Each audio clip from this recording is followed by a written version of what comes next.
各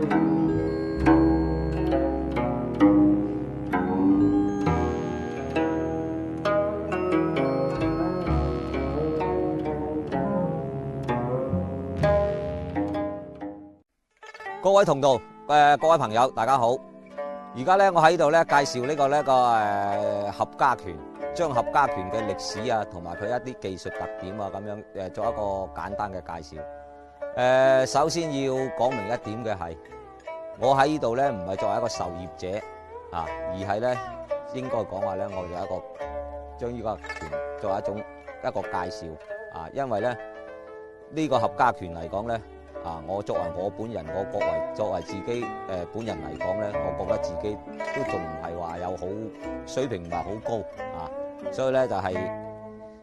為咗發揚光大呢個合家拳啊，使大家能夠得到更廣泛嘅了解同知道啊。咁我作為一個介紹啊，呢個係主要嘅啊。咁根據一啲文字資料嘅記載啊。合家拳咧嘅產生係喺明朝嘅中葉嘅始創者咧就係西藏嘅一個喇嘛，叫做阿達陀尊者啊。呢個係呢個阿達陀尊者始創嘅。咁後來咧，阿達陀尊者咧又傳俾佢嘅得意弟子多羅吉坦尊者。咁一直到咧一路咁傳落嚟，到咧明朝滅亡。清朝建立啦，咁咧西藏有一批即係精通呢一門武功嘅僧人咁咧就應邀入呢個清廷入去成為咗一個護衛武士，即係呢班僧人入咗呢個皇庭以後咁咧就喺皇庭咧就流落咗呢一門嘅武功。喺當時清朝嘅皇宮貴胄啊、貴族嘅弟子啊、嗰啲親王啊咁樣，好多人咧都曾經練習過呢啲門武功嘅。相傳嚟講，咸豐皇帝就練習過呢啲咁嘅門武功。咁一路到咸豐嘅末年一個叫做金鈎禪師，亦叫金鈎大學嘅僧人。就咧，佢協記從呢個川藏南下呢個廣東，就入住喺而家肇慶慶雲寺入住主持咁喺佢呢個主持嘅期間，佢就教落咗一個另外一個僧人俗名咧就係叫黃飛龍別字叫忍林咁一般嚟講後來嘅人都係叫佢做黃忍林咁黃忍林咧喺呢個習練跟呢個升龍長老學藝之前，佢係一個即係洪拳嘅名家嚟嘅，本身就係練洪拳練得相當好嘅。咁跟咗升龍長老學呢一門技藝之後佢嘅更加嚟講，佢嘅武功更加嚟講精進喺呢個後來咧，慶雲寺俾大火燒毀咗，咁咧冇辦法啦，所有僧人都散啦。咁呢個黃飛龍咧就還俗，升龍長老咧就雲遊到咧呢個南海縣嘅麻車鄉嘅寶象林寺，入住咗嗰個寶象林寺，一直到咧呢個喺寶象林寺圓寂嘅升龍長老就咁。黃忍林咧還俗咗之後行走江湖經歷過無數呢個嚟講咧威震粵海武林被稱為咧即係當時有一個講話叫廣東十虎，佢係其中之一譬如鐵橋山黃忍林嗰啲咩郡王周德泰等等嗰個十虎，佢係廣東十虎嘅其中之一。咁佢開館授徒嘅時候為咗紀念自己呢個師傅金鈎大俠所以咧就將呢門咧武功咧稱之為合家拳咁就一直咧就傳咗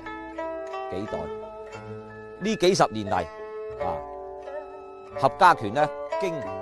我嘅師傅啊鄧錦圖老師啊，同埋嚟講啊佢嘅公子啊鄧振剛師傅啊咁嘅教習啊同埋傳播，咁咧喺廣東嘅地區啊就流傳比較廣泛。咁同埋咧喺國外啊，比如法國啊、英國啊、美國啊、新西蘭啊、荷蘭啊等地都可好廣泛嘅流傳啊，都係我師傅啊教出嚟嘅一脈人。咁講到我師傅，介紹到我師傅本人鄧錦圖老師，佢原本咧就係幾代啊人家傳幾代嘅洪拳嘅名家嚟嘅。我師傅嘅父親鄧龍更係有南方棍王嘅稱號啊。由於我師公即係鄧龍啊，佢覺得合家拳係一個好嘅拳種，所以於是咧就咧叫我師傅咧就去呢個黃隱林嘅門下嚟講去學習呢個合家拳。咁本來我師傅就已經有相當深厚嘅家傳嘅武藝呢個功底咁再加上練習埋合家拳，又經過苦練，咁於是咗咧就形成咗咧集洪拳同合拳一身嘅呢個武術家而且由於咧佢傳播合拳嘅時間同埋嘅廣泛程度比較廣。咁咧，往往嚟講咧，就反為嚟講咧，有唔係咁多人知道佢原來就係一個洪拳名家，又係一個洪拳名家咁咧就實際嚟講咧，我師傅係洪拳合拳都係有相當高深嘅呢個造詣嘅。咁我師傅咧就曾經呢個合家拳裏邊合拳呢一個就係我師傅嘅公子鄧振剛師傅。呢個拳號小羅漢拳就係咧嘅演練出版嘅呢本書出嘅呢本書，就係我師傅鄧錦圖老師本人由於呢個篇幅嘅原因，我唔可以作好詳細嘅講。喺呢一本2007年第10期嘅武雲裏邊，我本人嚟講咧，就對合拳嚟講咧發表過咧比較詳細嗰個論述有機會嚟講咧，大家可以揾嚟睇一睇。講到呢個合家拳嘅風格特點佢咧就係咧一種咧，佢嘅同形態上嚟講，佢屬於一種殼形於是嚟講咧，佢係一種大開大合揮臂兩個揮臂如鞭呢個出拳猛烈，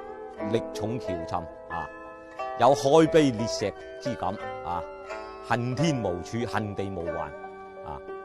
佢係一種咁嘅風格嘅特點嘅拳種而且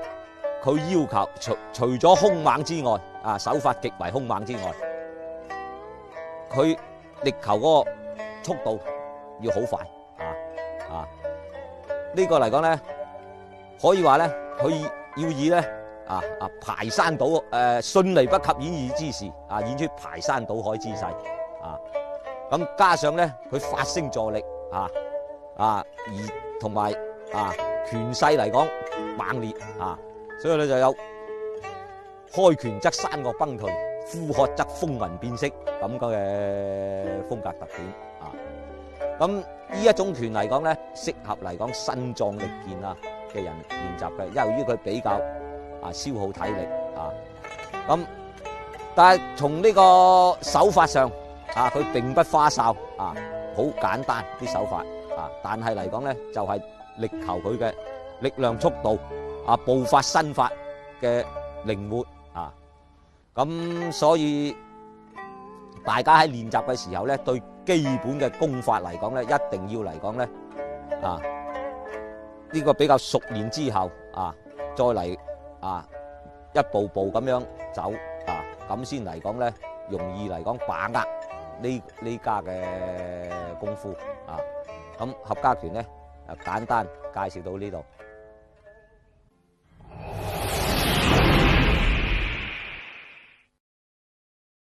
好，而家咧介紹小羅漢拳。小羅漢拳咧係一個入門嘅套路。大多數嚟講咧，入門咧都係先由依個套路入手先嘅。而家全套演練一次。